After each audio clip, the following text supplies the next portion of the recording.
রিপন মন্ডল নিজের গতি, বাউন্স আর ডেথ ওভারে ধারাবাহিক ইয়র্কারের জন্য খুব অল্প সময়ে হয়ে উঠেছেন পরিচিত নাম। কিছুদিন আগে হওয়া রাইজিং স্টার্স এশিয়া কাপের সেমিফাইনালের সুপার ওভারে ভারতকে হারানোর ম্যাচে রিপনের অসাধারণ পারফরমেন্স তাকে আবারও লাইমলাইটে আনে। ভারতীয় ক্রিকেটাররাও তার প্রশংসা করেছেন, তবে কারও প্রশংসায় গা না ভাসিয়ে নিজের খেলাটাই খেলতে চান রিপন। বলে কয়ে ইয়র্কার দেয়া তার দারুণ গুণ। কার কাছ থেকে এই কৌশল রপ্ত করলেন মাছরাঙাকে জানিয়েছেন রিপন। আমি আসলে রেলিস্টেন্টকে ফলো করি। আমি যে পরিশ্রমটা করছি ওইটাই আমি আলহামদুলিল্লাহ ফলটা পেয়েছি। সো আমি আর কি ছোট থেকে আন্ডার 19 থেকে এইটা অনেক প্র্যাকটিস করতাম। সো আলহামদুলিল্লাহ এক্সিকিউটটা খুব ভালো হয়েছে। সো ইনশাল্লাহ আমি চেষ্টা করবো এটা ধরে রাখতে। তারা তো প্রত্যেকটা প্লেয়ারই আইপিএল খেলে, উইক জোনের ভিডিওগুলো দেখছি। সো আমি চেষ্টা করছি যে আমার জায়গায় আমি থাকতে, যে ভালো বল সবার জন্য ভালো বল। সো আমি ওদের না নিয়ে ভেবে আমি আমার বোলিংই করছি, যে আমি যদি ভালো জায়গায় বল করতে পারি এটা ওয়ার্ল্ডের সবার জন্যই ভালো বল।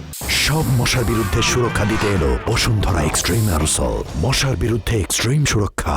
বোলিং দক্ষতার কারণেই বিপিএল নিলামে 25 লাখ টাকায় বিক্রি হয়েছেন রিপন মন্ডল। খেলবেন রাজশাহী ওয়ারিয়র্সের জার্সিতে।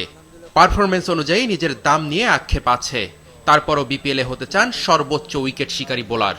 প্রত্যাশা তো থাকবে যাতে নিজে সেটা দিতে পারি। সো আমি ম্যাচ বাই ম্যাচ এগোতে চাই, যে ম্যাচে আমি আমি যদি সুযোগ পাই ইনশাল্লাহ আমি চাবো যে আমি প্রত্যেকটা ম্যাচে যেন আমি আমার শেয়ারটা দিয়ে টিমকে হেল্প করতে পারি। সো আপাতত প্ল্যান এটাই, আর ইনশাল্লাহ যাতে বিপিএল হাই স্ট্রোকের টেকার হতে পারি এই প্ল্যানে এগোবো ইনশাল্লাহ। আন্তর্জাতিক ক্রিকেটে রিপন মন্ডলের অভিষেক না হলেও জাতীয় দলের পাইপলাইনেই আছেন। খেলেছেন এশিয়ান গেমস। লিস্ট এ ক্রিকেটে 45 ম্যাচে নিয়েছেন 61 উইকেট। ঘরোয়া ক্রিকেটে ধারাবাহিক এই পেসারের চোখ এখন জাতীয় দলে।